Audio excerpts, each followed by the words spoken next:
Тәуелсіз бақылаушылар қоғамдық бірлестігі кейінгі күндері қатарына қосылуға ниетті студенттердің күрт көп екенінен секемденеді. Бірлестік төрағасы мұны биліктің арнайы тапсырмасы деп болжайды.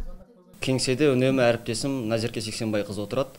Жаңағы студенттер ойымызда жүрді біздің. Наларды қалай анықтаймыз, тым күмәнді келет, есік қаққан кезде олар бақылаушы болуға емес, тіркелуге келдік деген бірінші сөздер шығады. Демек, наларды біреу тіркел болды. Тіркелгеннен кейін барып екінші тапсырма береміз деген сияқты солай жіберген шығар дедік. Бір күні мен сыртта болғам, Назеркеге келіп, тіркелік деп келген, артынша сөз болады, сұрақ қояды.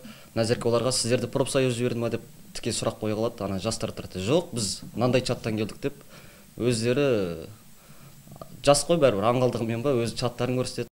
Студенттер көрсеткен чатта оларға нұсқау беріп отырған 3 адам бар. Үшеуде тіркеліңдер, бізге ақпарат жіберіңдер деп жазады. Бақылаушы ұйым төрағасы Азаттық тілшісінің көзінше бұл чат арқылы келген студенттерге қоңырау шалды. Олардың бірі тапсырма бергендердің ақыға ақша сұнғанын айтты. Счеттарыңа осынша ақша түседі деп, соны қанша деп айтты мысалы. Былтыр 5000 теңге болыпты. Биыл қанша екен? Есімін қазір айтсам, оның бәрі анонимді қалады ма? Иә, сіздің есіміңіз толық айтылмайды. Тек бізге ақпарат ретінде жалпы осындай әрекеттер жасалып жатыр деп қана айтылады. Сіздің аты жөніңіз, оқу орныңыз мүлдем айтылмайды, иә? Маған 20 мың теңге деп айтқан. Азаттық чатта көрсетілген әкімшілерге де қоңырау шалды. Бірі Абзал Әріп деп сақталған. Ол Қазақстан еріктілер лигасы деп аталатын қоғамдық бірлестіктің Алматыдағы жетекшісі. Бірлестік мемлекеттік тапсырыс аясында түрлі мәдени іс-шара ұйымдастырады. Ол Азаттық сұрағын естіді де телефонын қоя салды. Қайта көтермеді. Ал екінші админ былай дейді. Big Family in Yan деген чат ашыпсыздар ғой сіздер. Ол жер, иә. Сіз кім болып істейсіз жалпы? Мен ба? Иә. Қай жақта? Қазір өзімнің жұмысым ба? Иә, иә.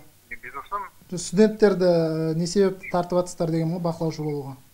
Студенттеріміз олар бәрі мен өзім таныстарымыз ғой. Сол екі ұйымнан ұсыныс ма сіздерге, тәуелсіз бақылаушылар мен мисықтан? Бізге бақылаушы. Мен мысалы алдыңғы выборда депутатский 2021-де мисықта өзім болғам. Маған мысалы ол жерде әдет берді, конкретно маған единица салып берді, аздан кешейін отырдым сол жерде. Вот сол себепті олар да сондай енді 5-10 мың теңге алып алсын деген ой ғой.